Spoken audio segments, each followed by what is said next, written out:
Corvo, if only there was someone else I trusted to send, so that you could remain near. But there is no one else, and the Spy Master was right to insist that I send you.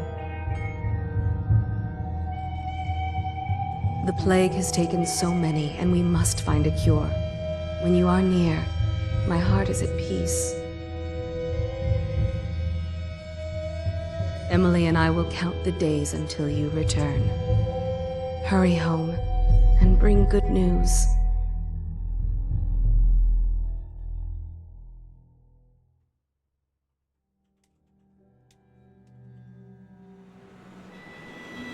Steady hand. That's it. Watch it. Cast off line. Casting off. We're away. Take us straight to Dunwall Tower. Lord Corvo has news for the Empress, and we've come a long way. A long way to bring bad news. The sailors say there's a curse on us. Black magic. Superstition.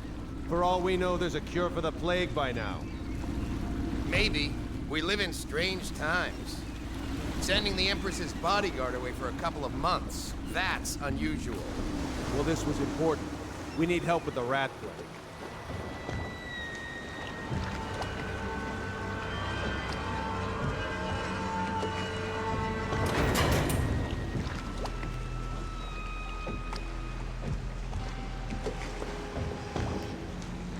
Ho there! We're going up. Seal, ready. Turning on the pipes. And she's rising.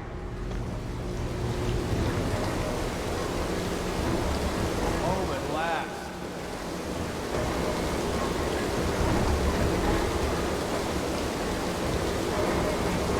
Steady pressure. And stop. Shut her down. The Empress will be waiting for your news, Corvo.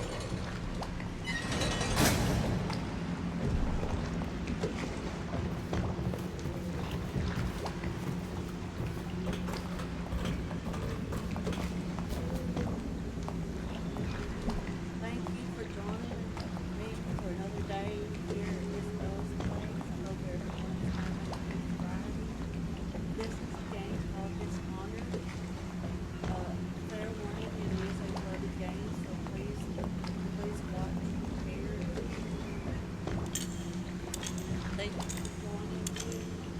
Let's dive into this playthrough. You know what to do next time? Yes, yes. The pressure was too low. Hello, sir. Corvo, you're back! Will you tell me about your trip, please? Were there any whales? Wait! Let's play hide and seek first. I'll cover my eyes and you hide. You have time? Mother's busy talking to that nasty old spy master. Okay, go on. Okay, here we go. No, I don't have to do this, but I always do it. It's just a fun side. Follow me, Corvo. Run with me. Let's see if you're still good at this. I'll hide my eyes and count, and at the end of the countdown, I'll try and find you. Okay, I'm going to count to 10. Find a place to hide.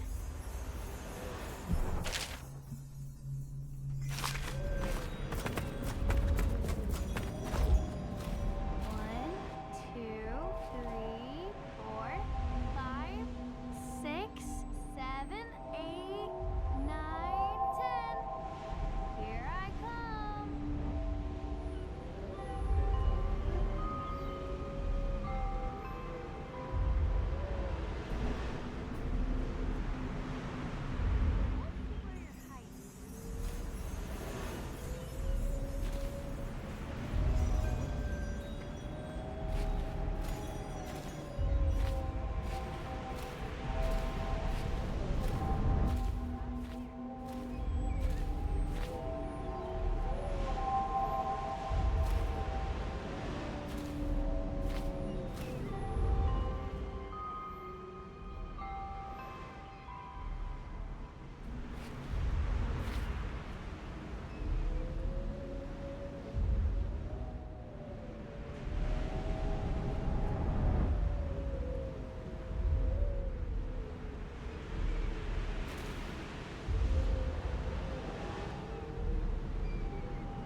Welcome home, Lord Protector.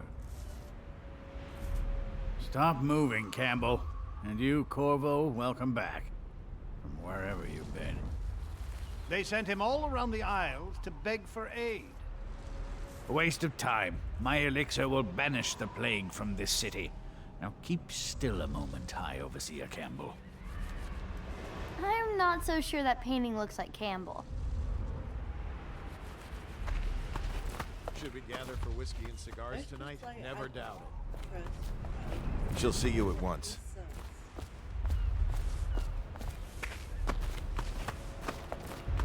They're sick people, not criminals. We've gone beyond that question, Your Majesty. They're my citizens, and we will save them from the plague if we can. All of them. Very well. We will not speak of this again. Mother, Corvo is back. Thank you, Emily. Leave us, please. As you wish, Your Majesty.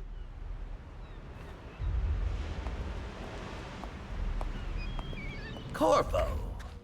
2 days early. Full of surprises, as usual.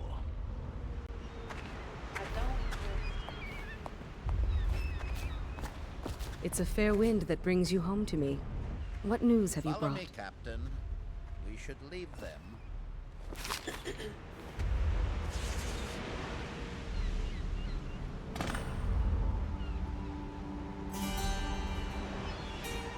I hoped that one of the other cities had dealt with this before, knew of some cure. This news is very bad. We're at the breaking point.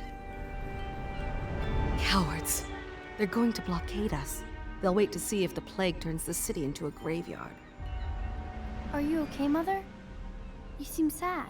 Yes, don't worry, darling. Mother is fine. Wait, where are the guards? Who sent them away? Mother, look! What are they doing on the rooftop? What? Emily, come here!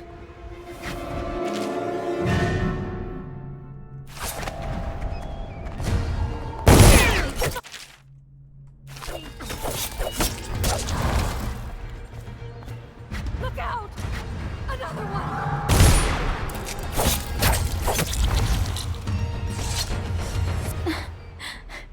Corvo, thank you. If you hadn't been here... No more! Not again! Mommy! No! Get away from her! Corvo! Mommy! Get away!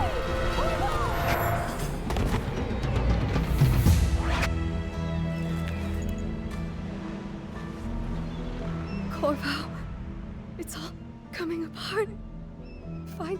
Find Emily. Protect her. You're the only one.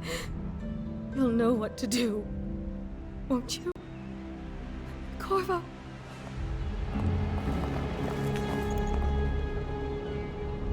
Ward us all. Look at what he's done. Yes, he's killed the Empress. What did you do with young Lady Emily, traitor? Her own bodyguard. Ironic. I'll see you beheaded for this, Corvo. Take him.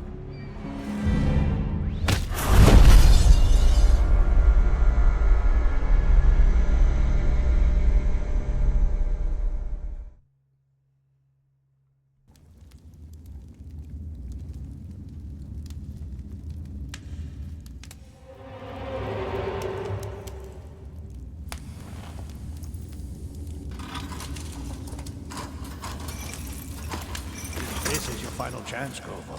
Sign the confession, and let me give you the rights to put your spirit at ease.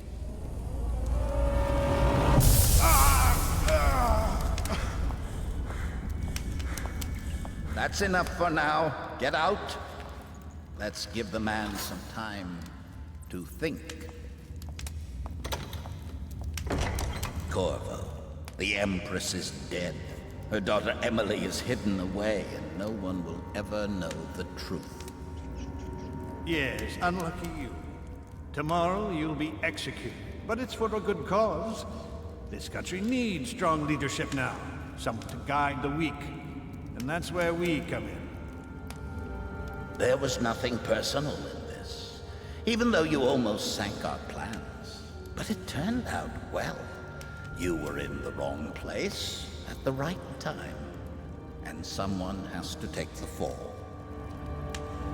Goodbye, Corvo. Guards!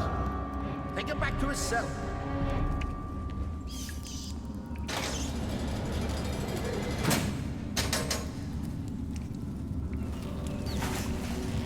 You should eat, Corvo. This meal comes from a friend.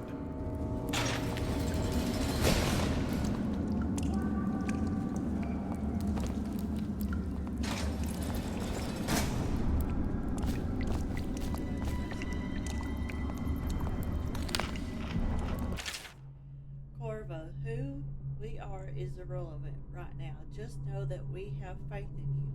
Here's the key to your cell. Once you're out, head for the prison's interrogation room.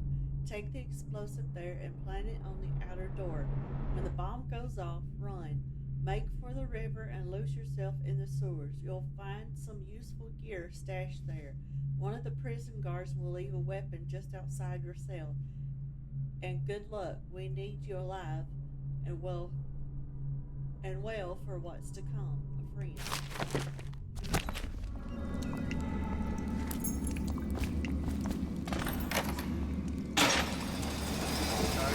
I don't need shit from you.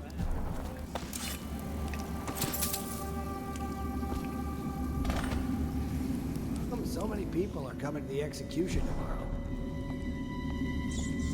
It's on account of Corvo, the one who killed the Empress and abducted her daughter, Emily. So it's an occasion. Right. A social event for the high and mighty. Come see the noble Lord Protector get his head chopped off. They're as bad as us betting on the dogfights. Attention, the solitary wing is off limits to maintenance crews, unless accompanied by an officer of the watch. Escort through the solitary wing must be scheduled in advance, with 1 week's notice. What was it? What the fuck? 2 arms!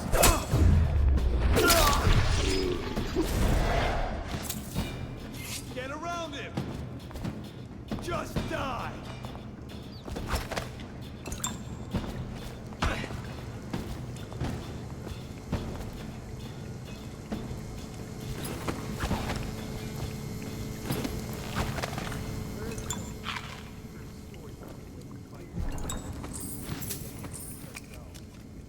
All we did was Won't fall apart on me. We'll get it. There's 2 of us. How old did you say your sister was?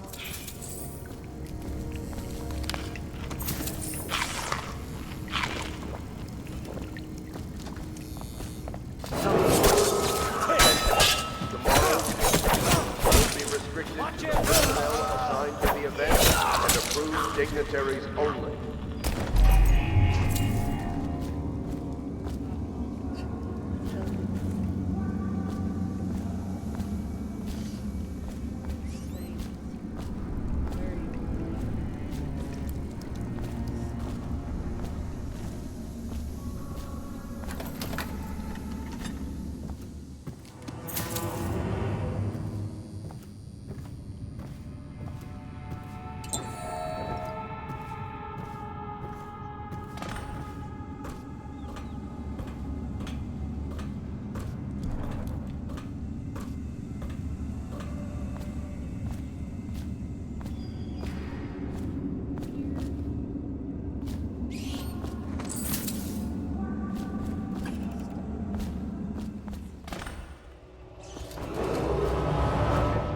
The solitary wing is off limits to maintenance crews, unless accompanied by an officer of the watch. Corvo's unconscious again.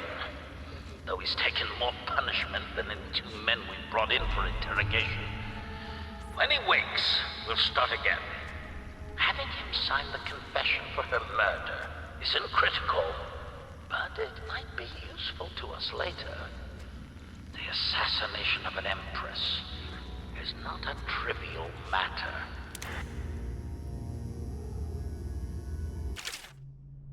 Duty officer's report. Corvo's interrogation. Corvo Antonio, formerly the Royal Protector, will be brought in for interrogation. This is of utmost importance. The Lord Regent and High Overseer Campbell will conduct the questioning themselves. Follow their orders without hesitation and keep the torturer under control. If Corvo dies in his hands instead of getting the public execution the Lord Regent wants, it'll be your head that rolls next.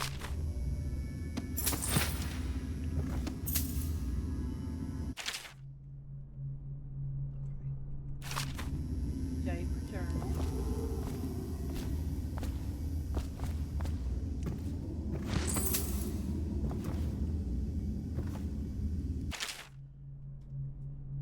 The Trials of Aptitude, excerpts from a book that the esoteric practices of the Abbey.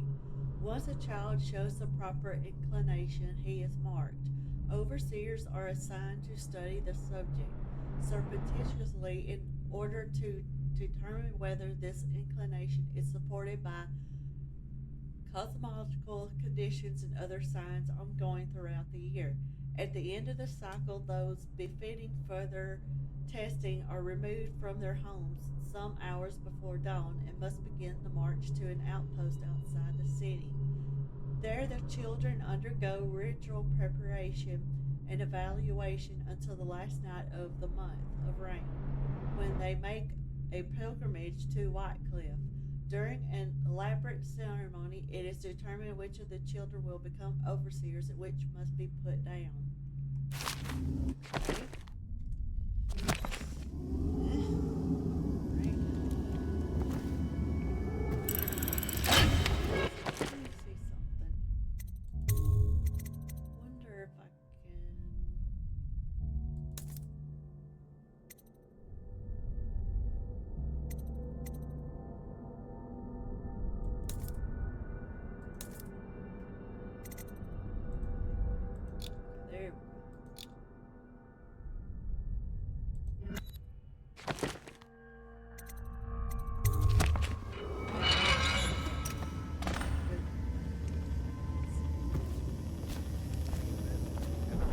Dignitaries only.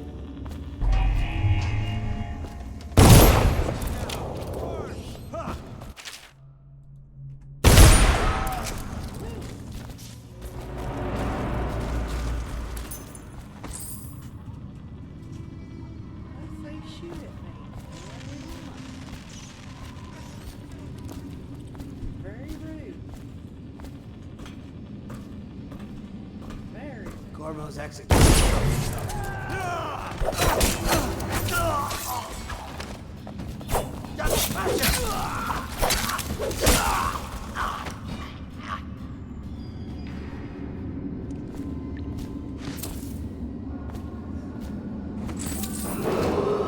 Attention, the solitary wing is off limits to maintenance crews, unless accompanied by an officer of the watch.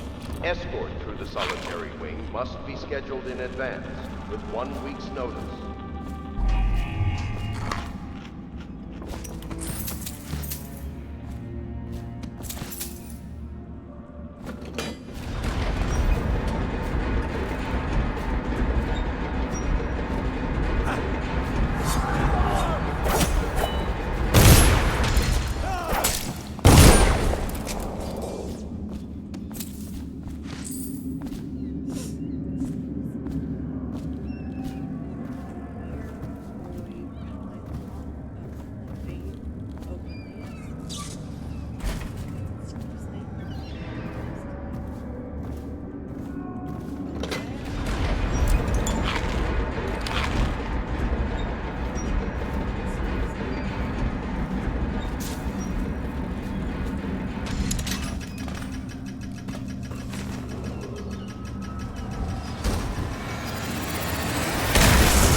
kill on his way out of the prison.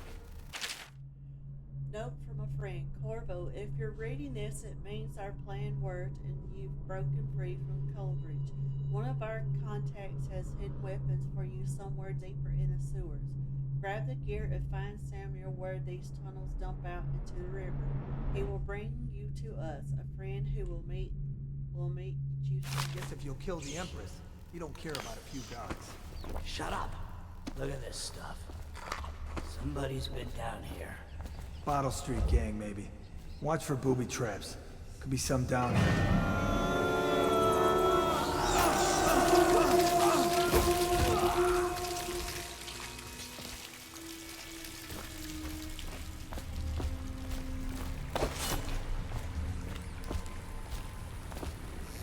Now these rats don't want to mess with them because they will hurt you.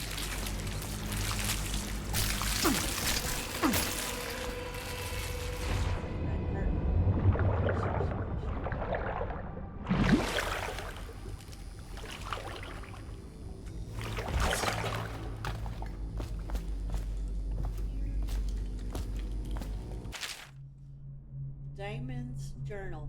Amanda and I had enough coin to buy half the elixir we needed. Even that's all gone now, and there's nothing to do but wait. We're very sick and there's no place above to hide from the city watch. They're breaking into houses all over our district, so we'll stay here and share the last hours together. Our fire will keep the rats away, but they'll inherit the city. Damien. Back over. Emma.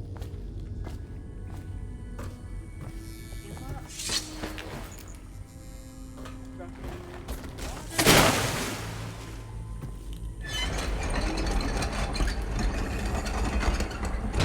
water. Make sure it goes all the way up. Doesn't hurt you. Down on you.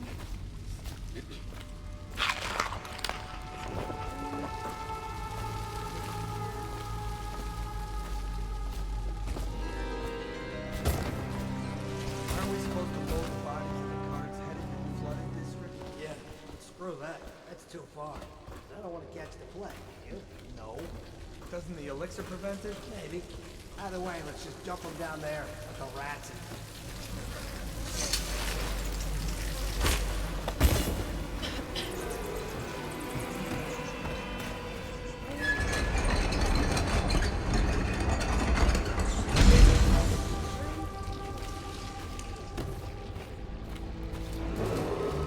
Attention, Dunwall citizens.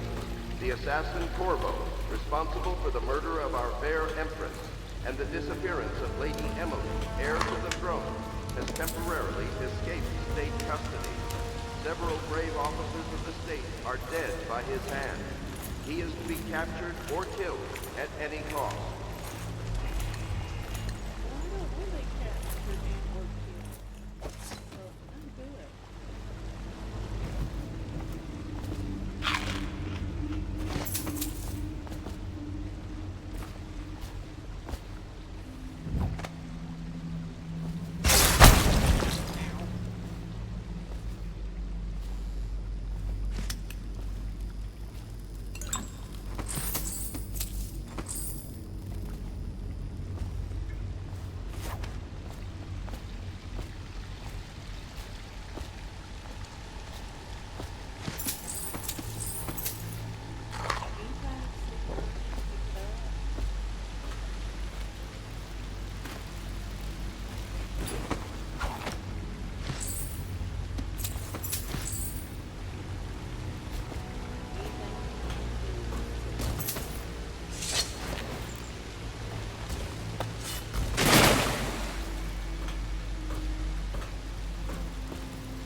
To the Lord Protector, greetings, Corvo, or should I say Lord Protector.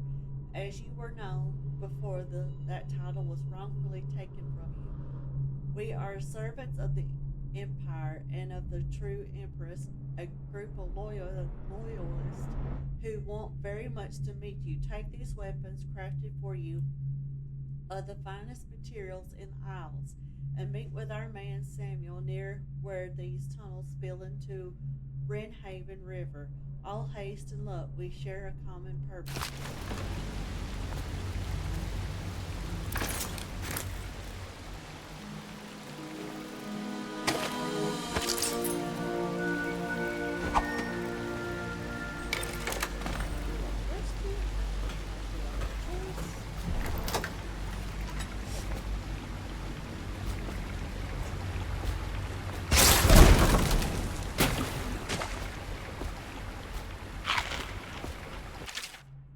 Jelly, share. Jelly, in case you're too daft to remember, look at your whiskey for the answer.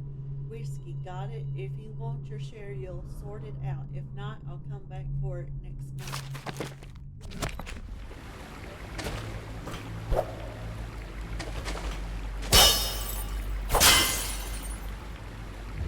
Right here, the code 451.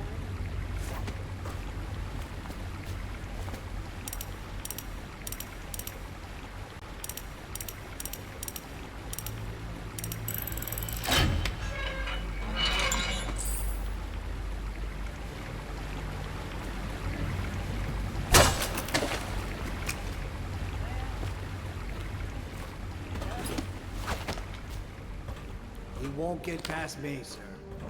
Do you know who we're hunting here? Don't try to take him out alone. But what if no one from the squad is around? Then try to make a lot of noise when you die. Knock something over if you can. Bastard. I know you're somewhere around. Here you are.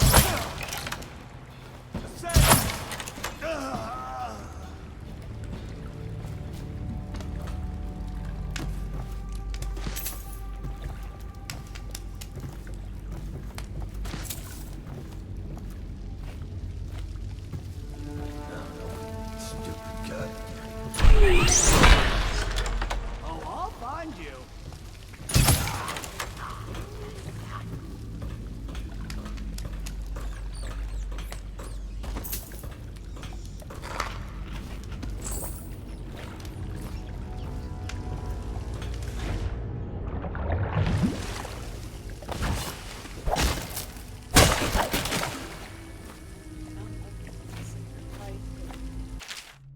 Dead Hermit's Note.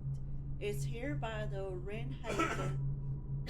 I'll make my last home. It sticks to the boy, but my grandmom's hackfish stew will drive the odor away. I remember sailing out on this river to the great ocean, that vast blinding light and blue water.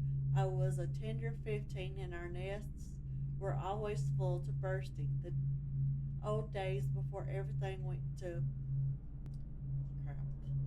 Anyway, it goes. It's either the boots of the watch against my skull, the teeth of the rats on my bones, or the trembles of the plague all over my skin. Don't matter none to me.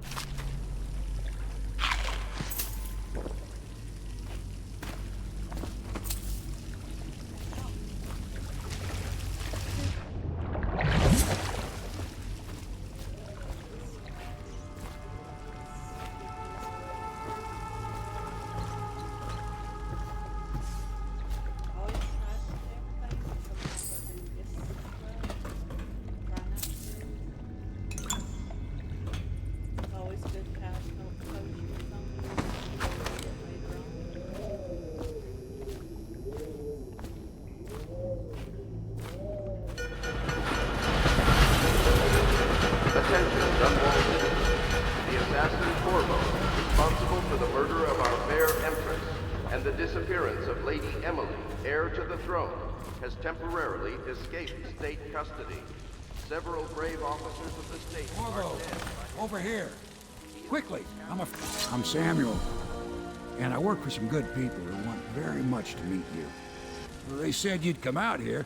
I could still hardly believe it. I'll take you to meet them. Just down the river from here. All right, old man, let's go.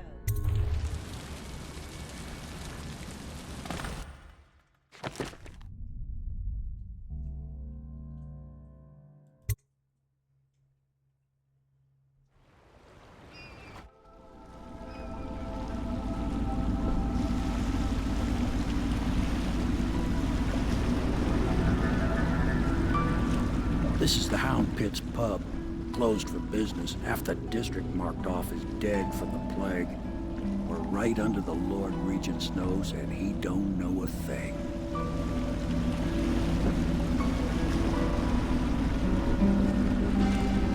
Of course, if anyone finds out what we're up to, the Watch will break in with swords drawn.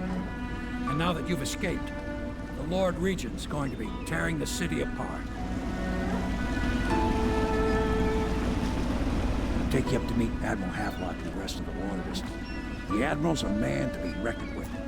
If anyone can help you find that missing girl, Lady Emily, and clear your name, he can.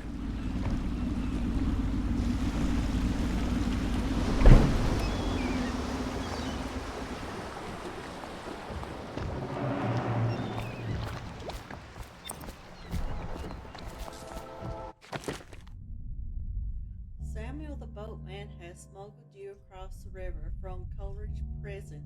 He works for an underground movement opposed to the illegal reign of the Lord Regent and has brought you to meet the members of the organization.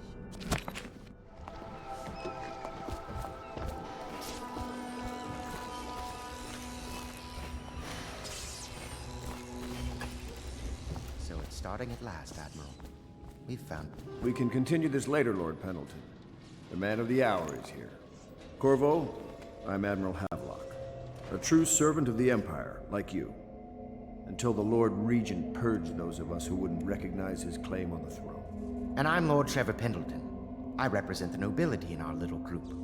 But we all act as equals here at the Hound Pit's pub. This is a momentous occasion, Corvo. I'm going to come out with it.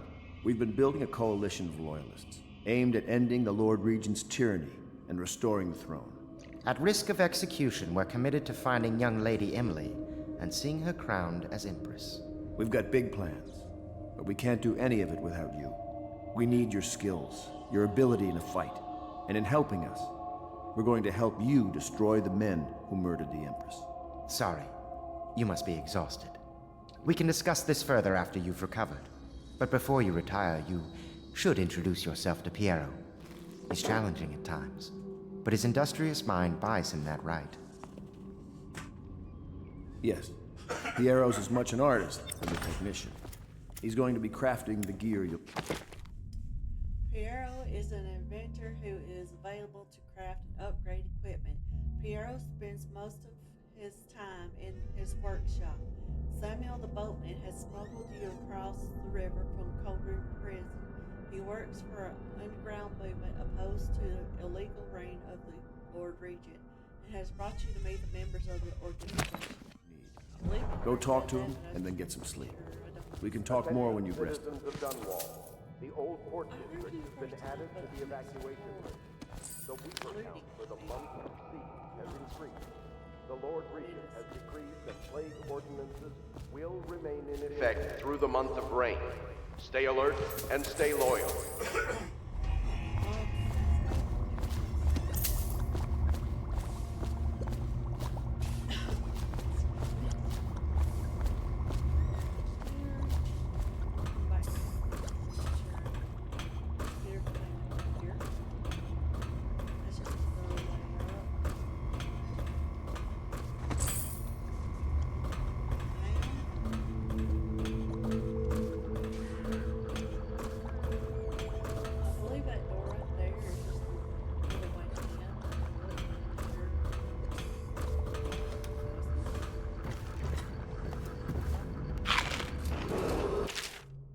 Litany on the White Cliff.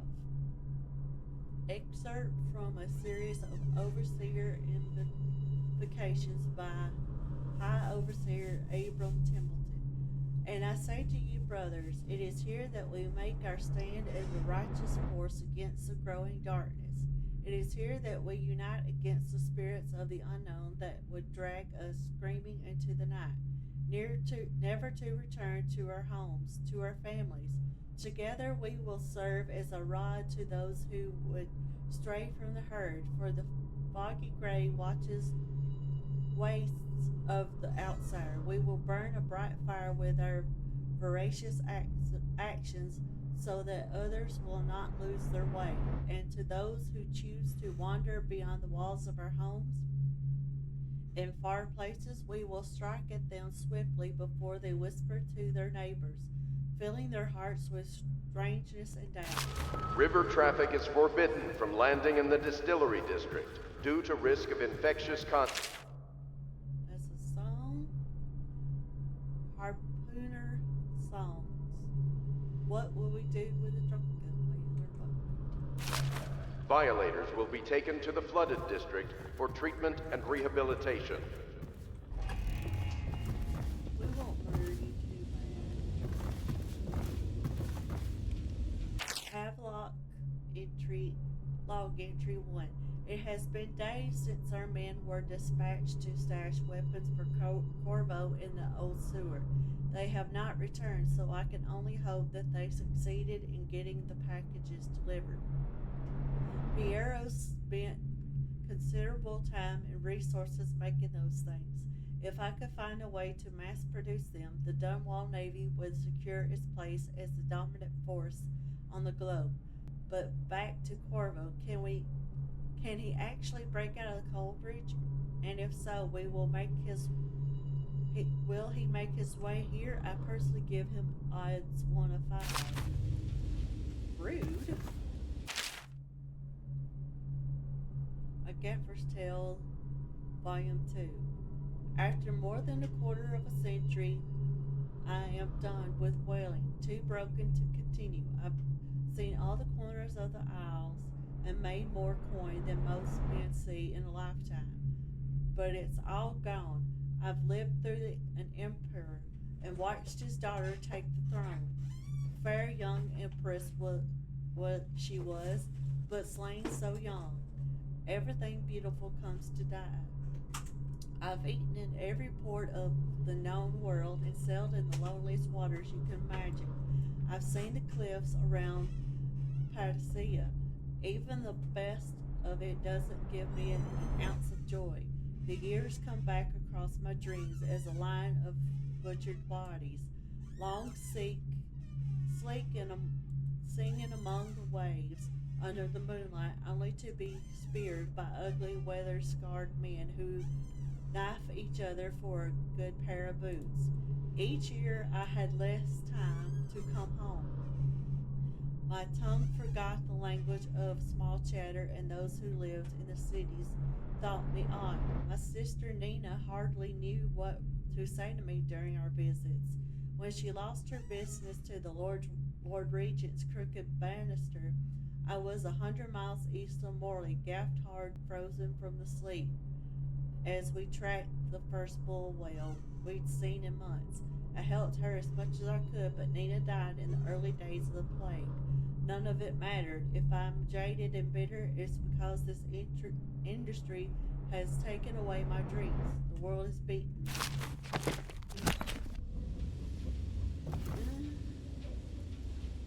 Log entry 1-4. It seems we have moved to a new phase. Martin's improvisations have borne fruit. The former bodyguard has been freed and is en route to the staging location.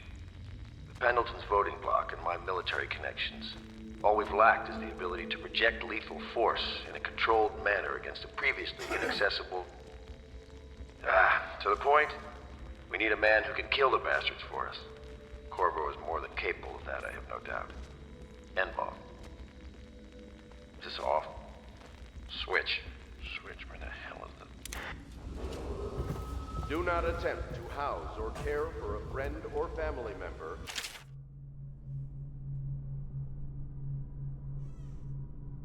The Gaffer's Tale, Volume 1. My sister Nina and I left Tibia together, saying goodbye to our aunt, the woman who had raised us since childhood, leaving behind our home and city of Yarrow and the cold but beautiful white landscapes we had always known. We boarded a ship for Dunwall. Our parents had left us with a sizable inheritance, and we spent half of this getting to the capital city and establishing a small import shop dedicated to Tibian furs. Once I helped Nina establish the business, I was free to pursue my dream. Signing on with a whaling ship was the most exciting thing I ever done, and I saw it as a means to an end. Someday I would captain my own crew and eventually own a fleet of similar vessels. With tears in her eyes, Nina kissed me farewell, and I did not see her again for many months. As an appreciation to the gaffer, I got to see the tracking and killing of the great beasts up close. Nothing had ever fired my spirit so as the wind and pounding waves racing after a wounded whale being pulled by a skein of cables embedded in its thick flesh. I changed more in those first 7 months than I had in the previous 7 years. Welling was beginning to put its mark on me so that Nina barely recognized me when I returned, tanned and sinewy with muscle. Weather ceased already wrinkling the corners of my eyes, but she could see that I was filled with joy, having found my Shows signs of blood on their face and chest area. The only way to help them. Admiralty and the fleet. While each of the isles has some form of naval fleet, none is more envied than that of Crystal, with its long, proud history of great ships and the admirals who command them. Boys come of age in the cities of Crystal, hoping to someday captain such a ship, and family dynasties are made by those captains who track down infamous pirates or crush seditious uprising as during the Morley insurrection. In times of war and peace, Crystal continues to innovate at sea. The ship designs of Anton Sokolov himself now represent the highest standard in the whaling trade, allowing crews to haul their keel up over the deck and begin their butchery and processing even as the ship returns to Dunwall. The crews can be seen working on their latest whale as the ship moves slowly up the Wrenhaven River, coming to dock with one of the powerful warehouse companies such as the Greaves Whaling House, suspended in the rig overhead and backlit by the setting sun, the silhouette of one of these creatures making a moving sight as it cruises to its final resting place in the industrial heart of the capital city. To bring them to the City Watch, they will be taken to the flooded district for treatment.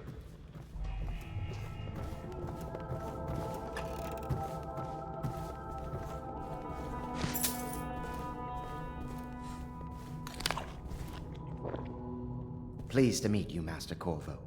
I saw you at court in happier days, but you might not remember. I was once a close ally to the Lord Regent, Hiram Burroughs, back when he was just the spy master. He's one manipulative bastard, I can tell you that. My furnishings have been installed at last with no small amount of complaining by that antiquated boatman. The others have no idea what it's like to suffer as I have. Speaking of which, Wallace, please breathe 2 bottles of Dunwall Red, never mind which, and fetch a clean glass. Well, I'll begin again tomorrow.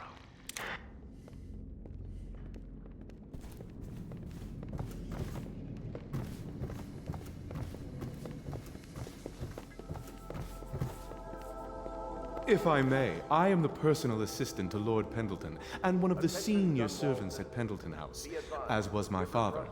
Now I am entrusted with this house, the home of the Loyalists. I have never seen the Admiral fail at any venture. If order can be restored to the city of Dunwall, I believe he can do it. If anyone can get your old life back, it's him.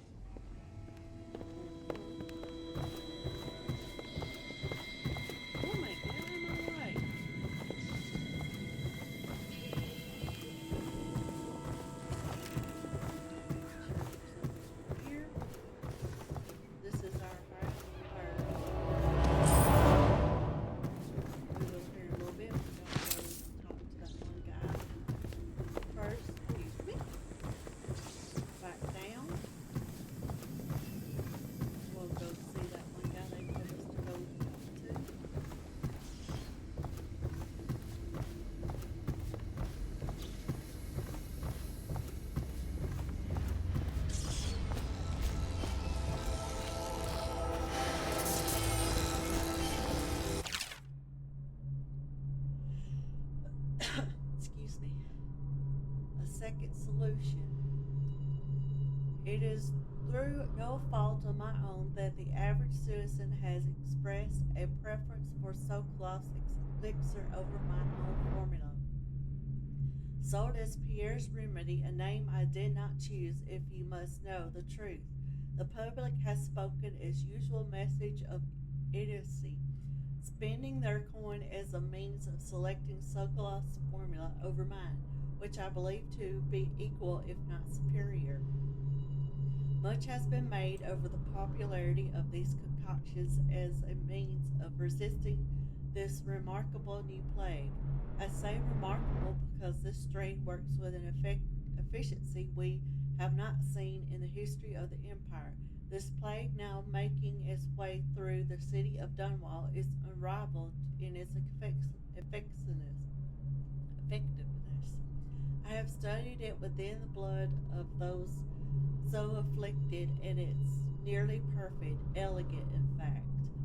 And while it is true that Pierre's remedy and Sokolow's elixir are known to protect the body against the plague equally, my own has priorities, not fully understood, which related to the mind itself and the spirit, and it is in this way a formula wins out. Here it is where one should pay attention to this contest. For you see, Sokolow's elixir, with its emphasis on the brute animal body, is a crass goo better suited for livestock, and subtle and secret variants in the key ingredients making up Pierre's remedy ensure that it works on the higher functions that separate humankind from the mindless blue-jaw hagfish swimming in the Wrenhaven River. I'll be crafting your weapons and gear, all custom work. For you, I will create the tools of a master assassin.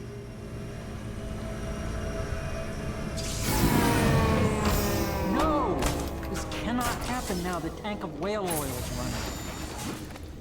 Will you get a new tank from upstairs, please, while I hold this in place? Be careful. The oil's unstable. When it explodes, there's a terrible mess. Pierre's request is denied. Pierre, no, I will not sign off on these purchases. A bag of powdered crystal, Tibian ore? What's wrong with the metals of Gristol? King Sparrow feathers. If you need feathers, sacrifice your own pillow. Maybe at the academy everything you needed was paid for by tariff and handed out willy-nilly. But this is my bar and what's left of it. And we're operating on a budget. We're running low on oil, food, elixir, building materials, and everything else.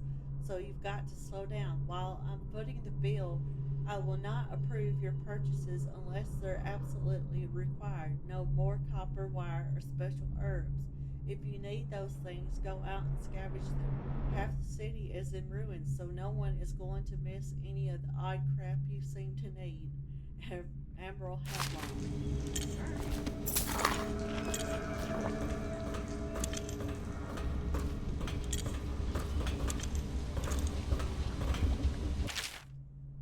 Dead Counter Responsibilities.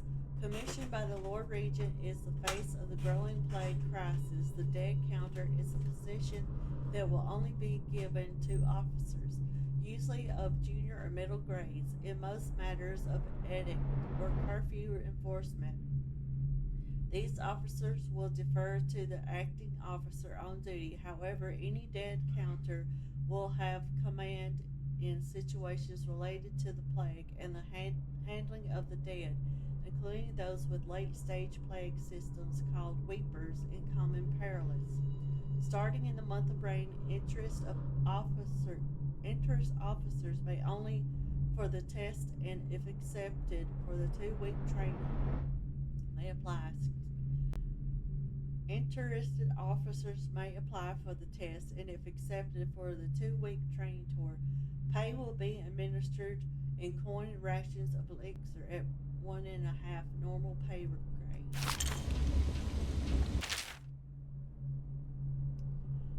Failed experiments. Of course I have attempted to improve upon Sokolow's design. Of course, and why not? After all, it is likely that his thinking was influenced in some small way by our time together at the Academy. We are all part of a community striving to unknot the mysteries of the cosmos. Even the amount who among us who possesses the greatest minds are often led to a fruitful line of consideration by, how does one say it, our intellectual subordinates. Sokolov is no exception to this, despite the glamour of genius he has cast over the aristocracy. And further, it is true that many of my experiments have failed. No need to gossip about behind my back in your social clubs and in the very chambers of the Academy itself. Great ambition requires risks. You may laugh now at my door to nowhere, but someday you will not. Your children will likely see it as calmly as you see the electric lamps lighting our streets at night. But a few short years ago, you would have laughed at Sokolov's arc pylon or wall of light. Your laughter, your condescending smiles, they are nothing but evidence of your own limited imagination. Let's save.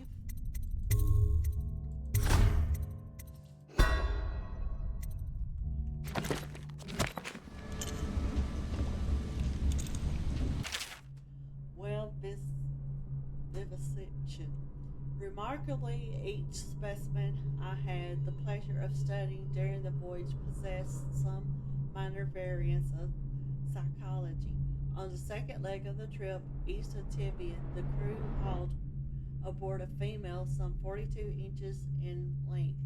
I estimate she weighed 35 tons, and the ship sat low, rocking side to side through the night with her thrashing. By candlelight, I took her apart, sketching and taking notes. Against her bellowing, I cut into the mass of tentacles around her mouth. Within, I found a row upon row of teeth and a baleen running around her upper jaw. Through this broom-like structure, I assumed she filtered food from the water that was too small to be chewed. Well oil processing.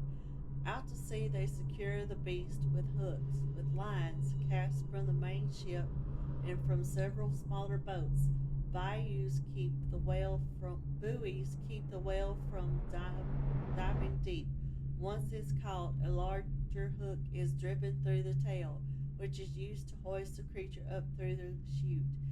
They moan and bellow for some time as the men get them onto the deck, then lift them into the scaffolding overhead. The ship adjusts its prow and returns to port in Dunwall, where the crew works on the great creature, slicing off the fattest part while it still lives.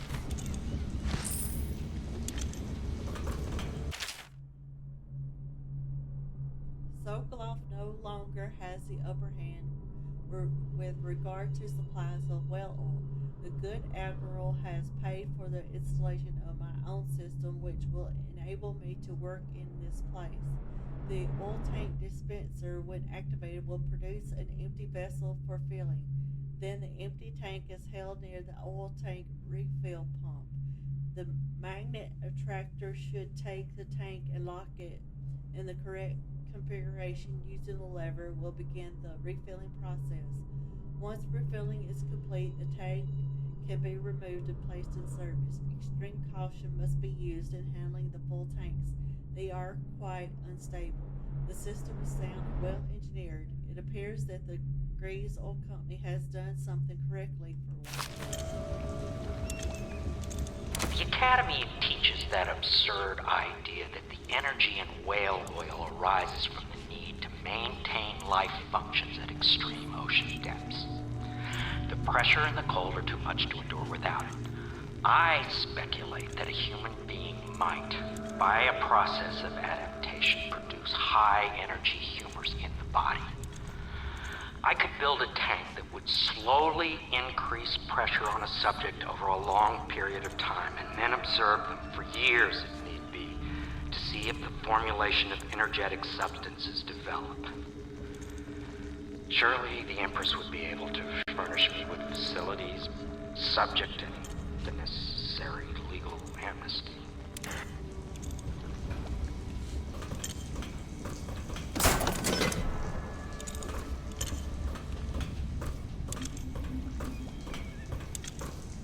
Perfect. Now plug it in. Perfect. Thank you, Cole. Here, see? The assassin's mask. You're a wanted man, so everyone in the city knows your face, but this mask will mean terror to them. If you just hold still, the fit must be precise. There. Can you see normally? Center lens out of alignment. There. Better now? I could create more for you. Upgrades for your gear, weapons, munitions. But our situation here is desperate. Scavenge the city for valuables and I will resell them on the black market. That should give us the money to craft the things you need. Tell me what I can make for you.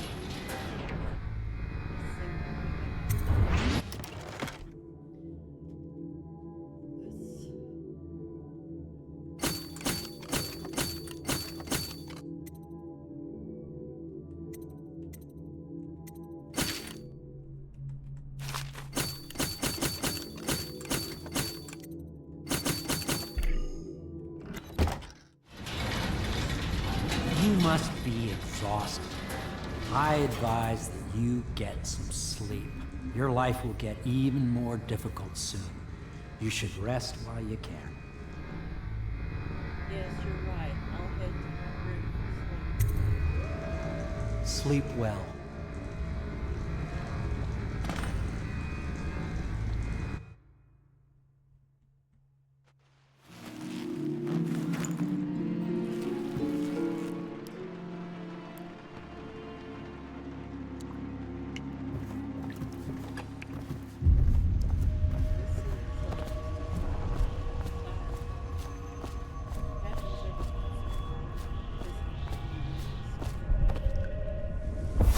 Hello, Corvo. Your life has taken a turn, has it not? The Empress is dead. Her precious daughter Emily is lost somewhere in the city, and you will play a pivotal role in the days to come. For this, I have chosen you and drawn you into the void. I am the outsider, and this is my mark.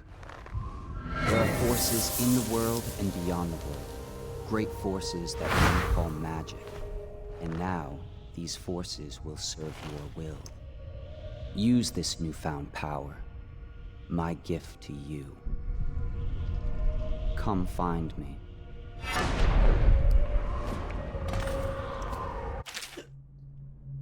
Power blink. This is what we just got.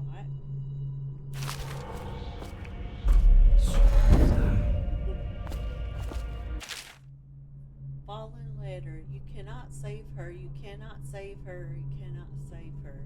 It just...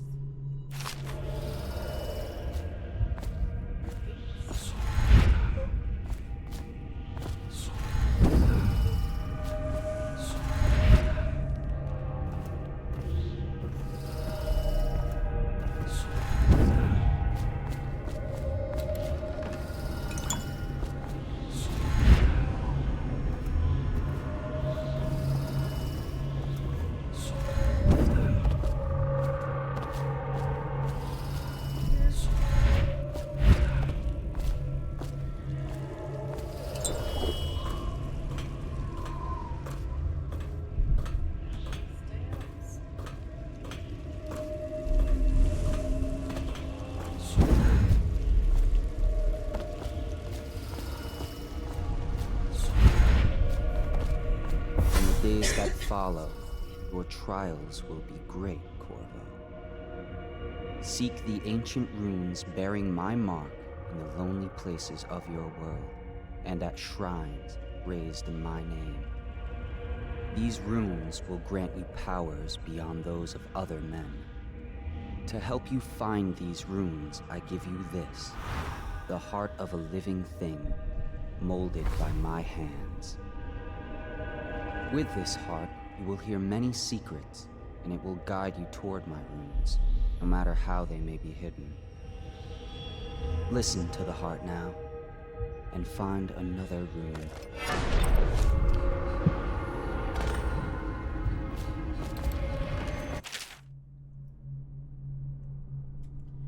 The heart. Equipping the heart in your left hand helps you locate bone charms or runes even through walls. The heart beats and lights up when you are facing a bone charm or rune, and it beats faster as you get closer.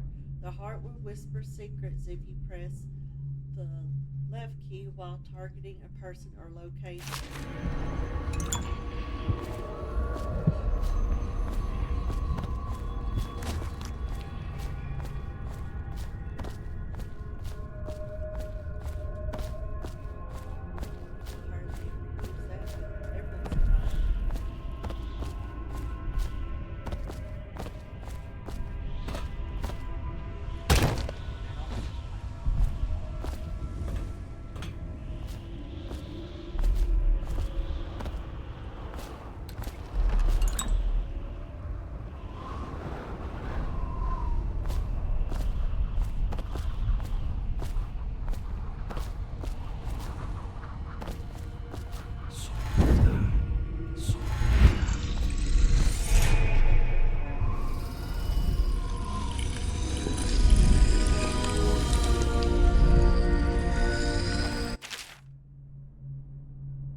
How you use what I have given you falls upon you, as it has to the others before you.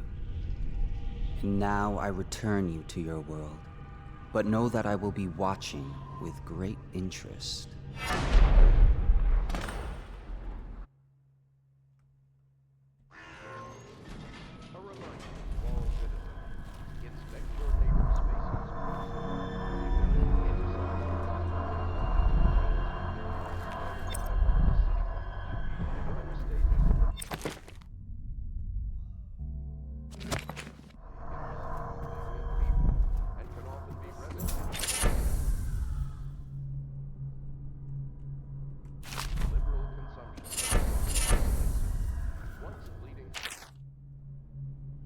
The Journal of Granny Rags. Of course I'll tell you, dearie. I won't keep any secrets from you in the end. All the dreary days of my life are like the windows of a house. From the kitchen I can see out into the garden, where the leaves and stalks are brown and bug-eaten. You can see a little lump of dirt where something was wrapped in a blanket and laid to rest along the rows of twisting vines. The front room looks out into the street where the neighbors are all setting fire to their homes, barricading themselves inside, warm and snug, dearie. Don't forget about the bedroom either.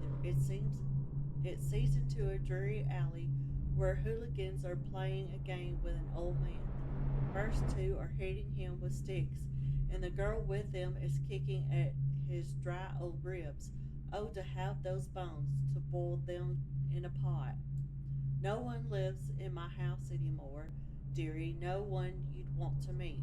When I lived there with my husband, we were fine people.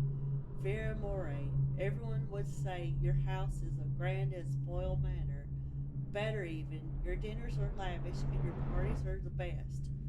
When that young Sokolov came to paint my portrait, I was nearly still in my prime, radiant, he said, and he was just barely a man, so young, painting all the best people across the land. Everyone wanted a portrait by his hand, all my friends. I was the only one, dearie, wet with his paint, glistening on the canvas for a pretty coin. But it wasn't all parties and paintings. My husband and I weren't always at home. No. We traveled together, he and I, to the far ends of the Isles, beyond even, all the way to the red cliffs of Panacea. to dig in the rock and crawl through the caves, holding up candles and squinting at the walls. Many precious things we came upon, but none so precious as the boy with the black eyes, dearie. All those marks and bones carved so deep and polished so bright. I brought the old bones home, ate them from my dear husband, then I learned to boil them and carve them myself. They made such good presents, dearie. The little mute boy took them home. He loved them so. All the time he came back with new bones for me, holding them up so I could see it in his eyes, even though his tongue was still. Granny, his eyes would say to me, "Carve these bones for me, make me another present," and he went so far, all the way to Dunwall Tower, the royal headsman himself now, my little mute boy and his shiny, shiny sword.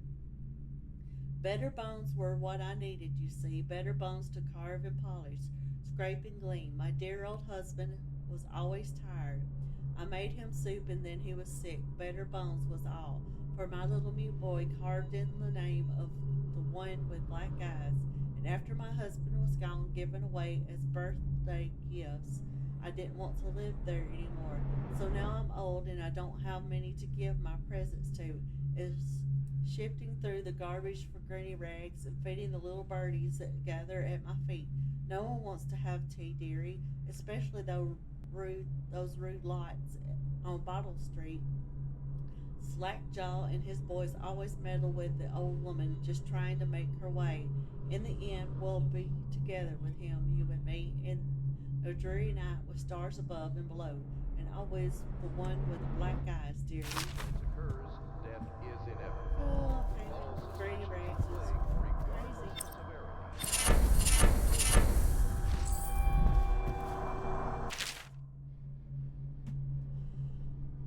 Early life and criminal record, Slackjaw. You want the chin wag on Slackjaw? What he was like when he was young, before he got his name? Oh, he's got a cool head now. But it weren't always like that in the days before he was boss of the Bottle Street game. Time was young. Slackjaw wasn't such a reasonable man. Like most of us, he grew up on the streets, running with a pack of ragamuffins, and avoiding the law, pinching whatever he needed. Dark-haired and dark-eyed, smoking a pipe by the age of 10. For them born into the brothels or coming from the orphanages, it was either the gangs or working with the mudlarks, and no one wants that. Some got pressed into the Navy or put down in the mines run by the Pendleton or Boyle families. As hard as it was on the streets, as hungry as we all got, at least we were free. By the time we weren't little ones anymore, Slackjaw was one to watch, usually calling the shots. When we took down a farmer's cart or sidewalk street vendor, he'd come up with a plan, give everyone some part to play, and decide on the split. Most of us just went along, 'cause we learned fast that we made out better like that. More food, more coin, plus none of us wanted to deal with Slackjaw when he was in a rage. He worked on a couple of his big jobs with Black Sally across town, and that was enough to get the attention of the other bosses. He wasn't just a street kid anymore. No, now he was an up-and-comer, which meant trouble. Another guy who fancied himself as such was Mike the Fish, who was working his way up, running the protection racket among the factory women. One fine evening, we're all taking in a Bowdry show in the theater house. Mike the Fish and his lot are there in the cheap seats too, just down the aisle from us. Mike gets a wild idea. He wasn't big on planning and throws a heavy ceramic spittoon at Slackjaw, hits him square in the face and breaks his jaw. We look to see if there's going to be a blood brawl, but Slackjaw just points at the door and we all leave, with Mike laughing at our backs. Waking up the next day without telling us why, Slackjaw motions for us all to follow. He still can't say a word, so we just come along. We stop at the dock and Slackjaw buys, actually pays coin for it, a heavy chain covered in hooks. It's for fishing in the deep, something you'd attach to a long line off the side of a ship. It's about 4 feet, made of thick links, and there are shark hooks coming off it at different angles. Slackjaw's got that thing wrapped around his left arm, dangling at his side. Not sure how he knew where Mike the fish was staying, but when we reached his girl's house, Slackjaw threw a bottle through the window just like that. It's almost noon.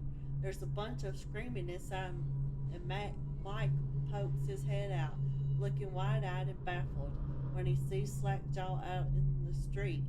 A look comes over his face that still gives me the willies. Pure murder. Mike comes out the side door bellowing like a blood ox, holding a cleaver, heading straight for Slackjaw. When they come together in the street, Slackjaw spins the shark hook bite deep into Mike's arm and shoulder. He screams, but Slackjaw holds onto the chain. He's standing there with his jaw broken, clenched tight, with a chain wrapped around his left arm. Hook sunk into Mike the fish, just knifing him as fast as he can. Mike couldn't fight very well hooked like that and using his left hand, but he was a big guy and it took a lot of stabbing before he went to his knees. Everyone was cheering at first, but then we all went quiet. It just kept going and going until finally it was just Mike the fish blubbering, crying like a baby, and the sound of Slackjaw's knife. And there's all of it. I'm not gonna read it.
Should I clear space for Samuel then?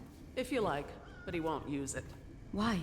He can't sleep in regular beds anymore, or that's what he says. Says he was in the Navy too long. Can you believe it?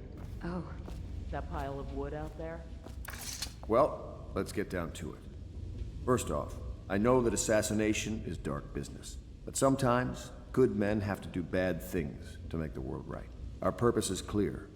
We want to restore Her Majesty's line by finding and putting Emily Kaldwin on the throne. To those ends, we'll hide, act in shadow, take them apart, piece by piece. Tonight, High Overseer Campbell dies by your hand. It won't be easy. He's protected by his overseers, an army of religious zealots.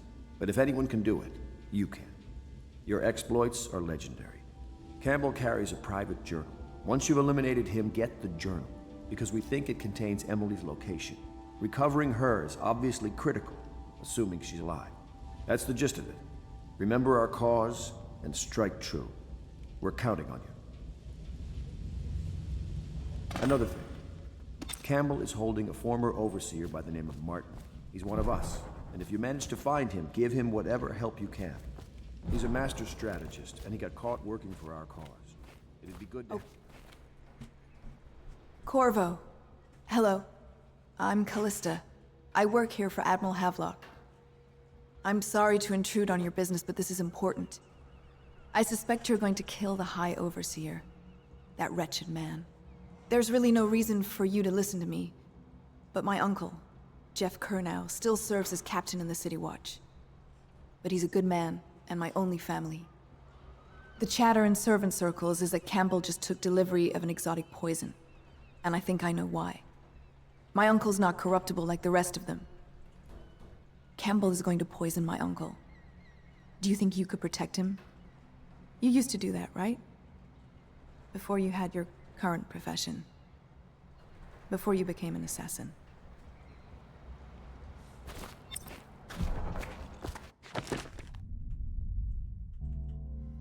Callista has an uncle who is a captain of Dunwall City Watch. Captain Kernow is a decent man trying to make the best of a corrupt regime and enact change from within. He is meeting much resistance.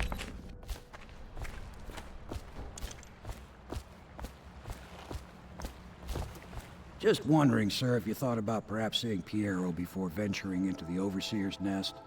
I'd recommend going with the best gear you can get together. Ready to go?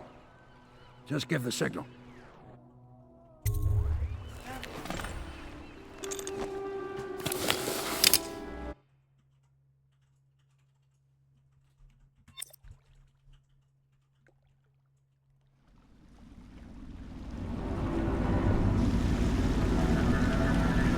It'll be a rough trip.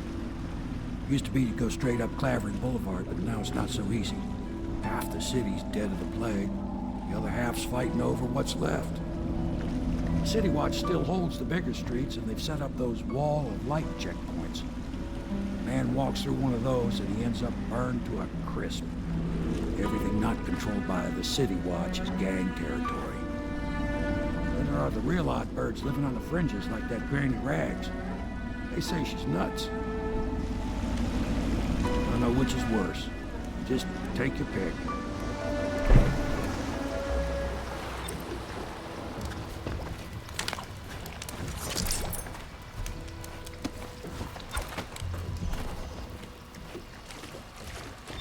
Let's go. It's nearly midnight. But easy, damn it. Keep them in the boat. Canal's got enough shit in it as it is.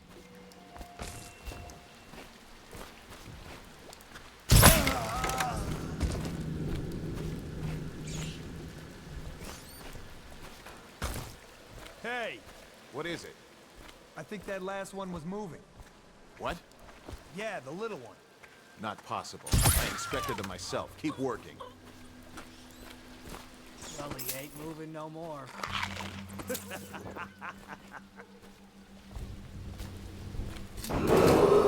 Attention Dunwall citizens. This is a special announcement from our Honorable Lord Regent. This is the Lord Regent speaking. It is with regret that I announce that my term as Lord Regent has been extended through the month of harvest and potentially Oh beyond. no, that's not a nice In thing. addition, in this continuing crisis, the overseers of the Abbey of the Everyman remain in service to the state and are empowered to enforce order. If I was a birdie, I'd want to do that. Yes, I would.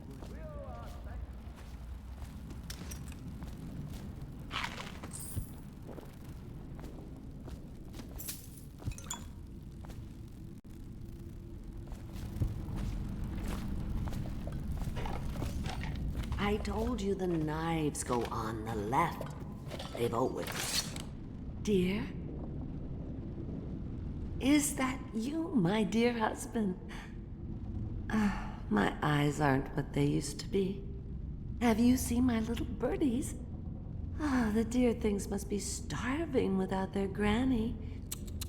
Here, birdies. Here. Oh, my. I think I have gentlemen callers again, but not the way I used to, not the nice ones. I hear them, and they're not very polite ones either. Granny Rags, let us in. Ah, well, they'll go away again if they know what's good for them. But what a bother. Here's the key to the front door, love. You'll see to those ruffians, won't you?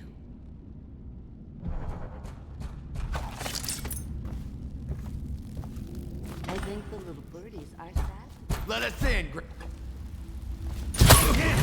He's as slippery as heck. You fight for shit. I'll stick you.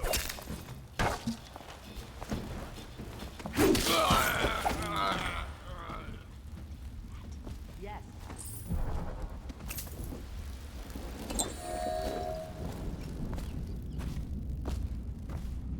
I think the little... Oh, my dear. I knew you'd help me with those ill-mannered boys. My brave man. Listen, Granny has a birthday present for you. I got it from the outsider, and now I'm giving it to you. Go on. It's upstairs. On the vanity. I think you'll cut a nice figure with it. Remember how we used to dance? Our parties were even grander than those at the Boyle Manor. Everyone wanted to come.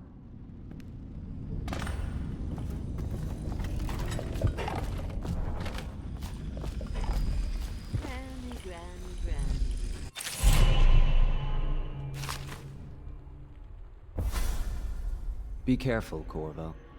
They call her Granny Rags. You wouldn't recognize her real name, or even the name of her family, but an emperor begged for her hand once, and rich young men fought each other for her favor. I watched her consider them all, measure their worth, and find them wanting. Then, she made a different choice.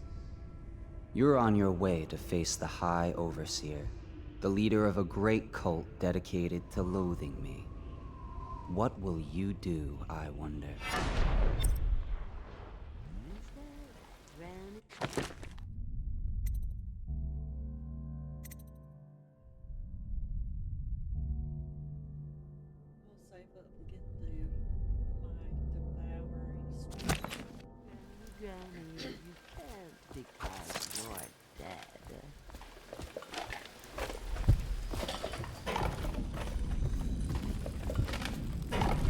Oh no, that's not a nice thing. Just garbage. Garbage, garbage, garbage. All. I hope you like the little gift I got for you. It's the least I could do for turning those louts away. I can't bear these Bottle Street children. Ruffians, every last one of them. Rotten apples. And that slack-jaw is the worst lot. You know what I just thought of? You could do something else for me. Another little favor. And I'd give you another present. Another lovely rune carved from the bones of a dead whale. Do you remember my doctor, dear? Dr. Galvani? Now there was a clever man. He's got all sorts of nasty rat guts and disease in his laboratory.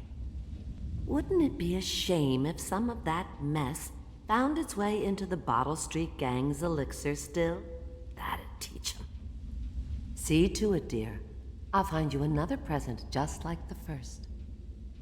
Galvani lives on Clavering Boulevard, or at least he used to.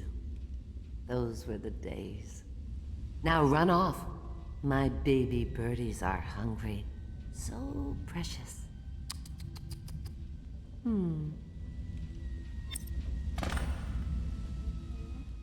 But they're shy. You'll have to go, or they won't come.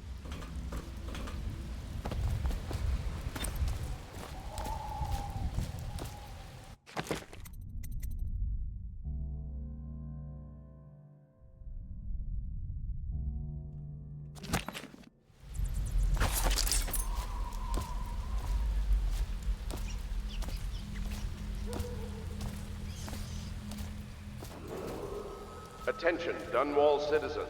John Clavering Boulevard has been designated a restricted travel area. Any citizens are liable to search or imprisonment at the discretion of the City Watch.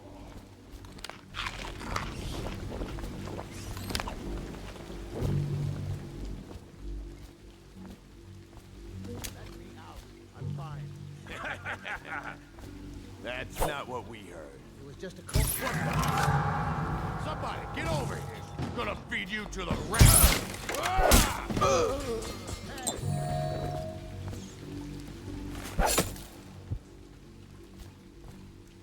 Let me out!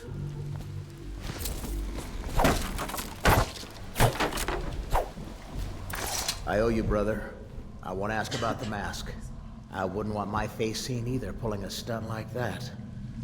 You know what? I'll return the favor. Come by Griff's shop. That's my business. Well, it was, at one time, but now I'm reduced to scavenging things from here and there as the city dies. If you need anything, I wouldn't mind trading for a little money. Maybe someday the plague will blow over and everything will go back to normal. But until then, it's scavenging for me. Huh?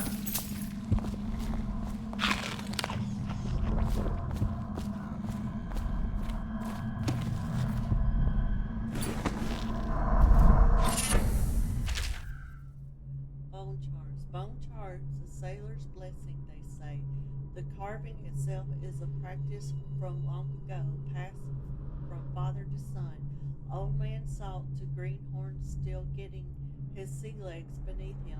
In the old times, men cut into the tusks of ice seals and into the arm-long fangs of bears that roamed the isles north of Tivia. Once the hot whale trade began, the practitioners went to engraving the bones of those great beasts, rendering charms that sing in the night and grant some small boon to a man's vigor or defense against pregnancy.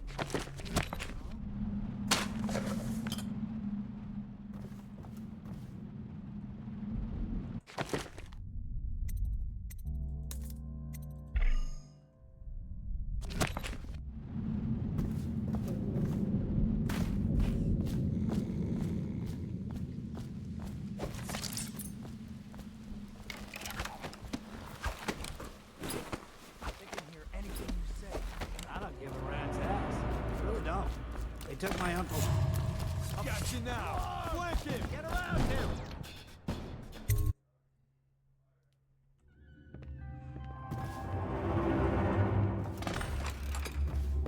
Someone help me out! Get around him!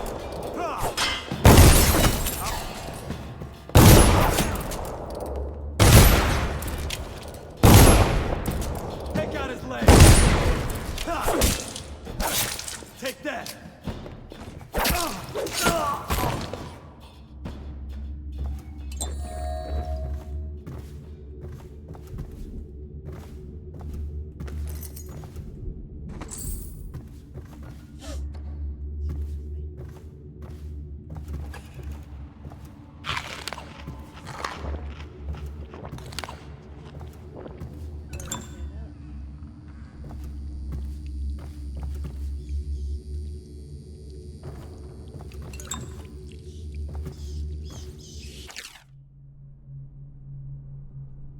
Feeding log.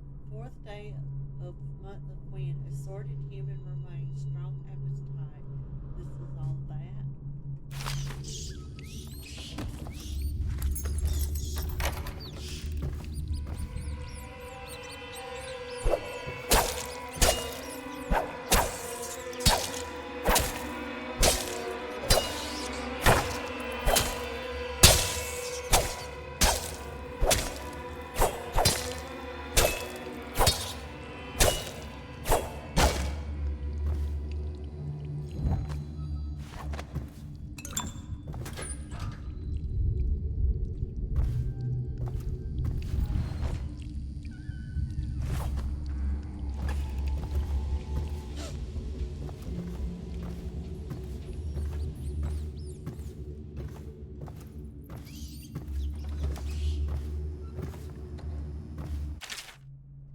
The third stricture. Restrict the restless hands, which quickly becomes the workmates of the outsider. Unfettered by honest labor, they rush to sordid gain, vain pursuits and deeds of violence. Of what value are the hands that steal and kill and destroy? Instead, put your hands to the plow, the fork, and the spade. For even the lowest labor that is rigorous squeezes the muscles as a sponge, rinsing impurities from the mind and body.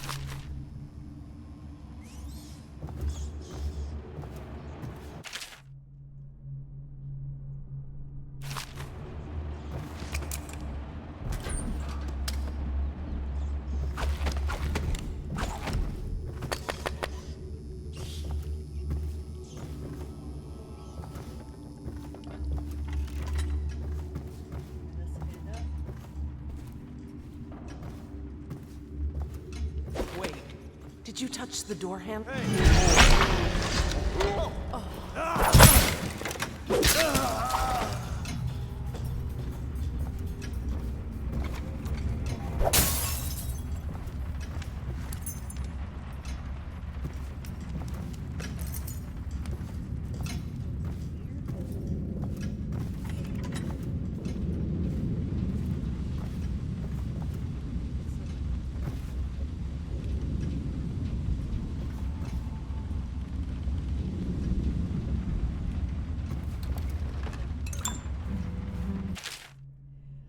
Dr. Galvion's journal.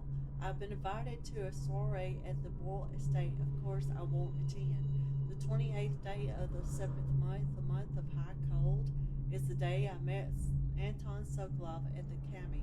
Why would I tarnish the anniversary of the most important day of my life by licking aristocratic boots? I have no time for fools. I will be solving the riddle of this plague. Perhaps I'll raise a cup of Tibian red.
Instructions.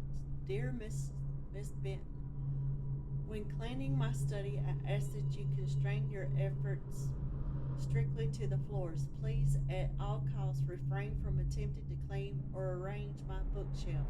In fact, it would be best to keep away from it altogether. Otherwise, I'll have to reconsider the terms of your employment. Regards, Dr. Galvani.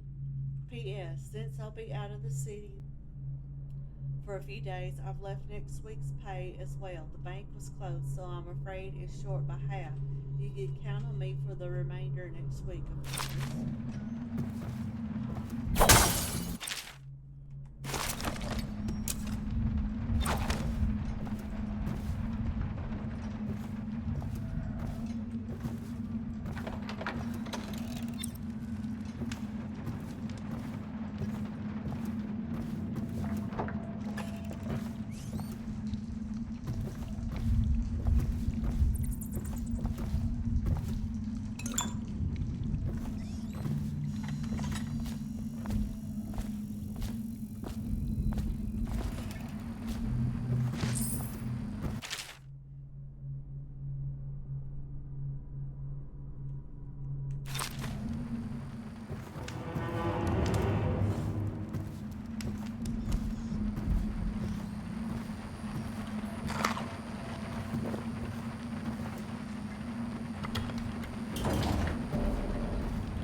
Obviously, the plague rat is distinct from the ordinary rat, but in what respect? Its size and the coarseness of its fur, and I believe in intelligence, although the experiments there are not complete. Coriander's Zoological Survey describes only the ordinary rat, which means plague rats have only been here for 5 or 7 years at most. This was not a gradual migration. Could they have been introduced on purpose? Perhaps by a foreign power.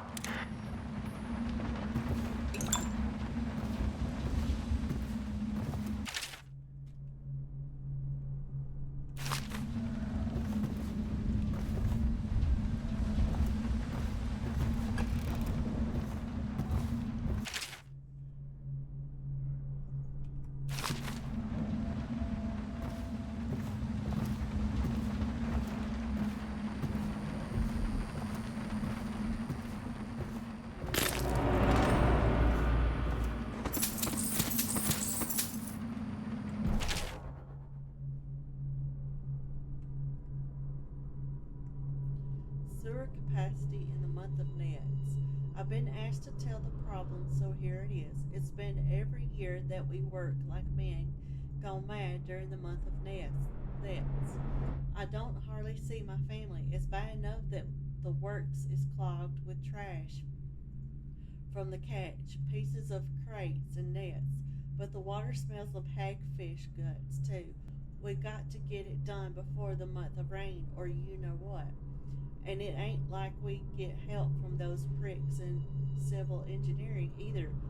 Been at this job for a night on 28 years, and I never seen one of them come below, except to measure will it hold when they putting it up one of their fancy new bridges. So these last 3 years been the worst, and here's why. It's the river's crusts moved into the works. We hear a man ahead yell and scream like he's burning up, and we all climb up fast. No other choice.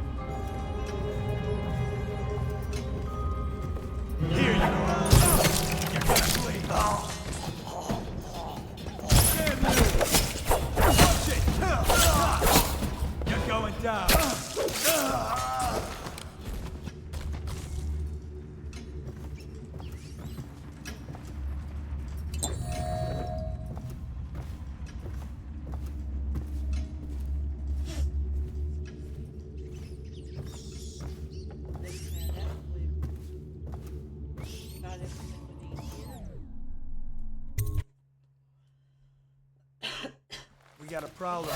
Keep running. No! Just die! Death!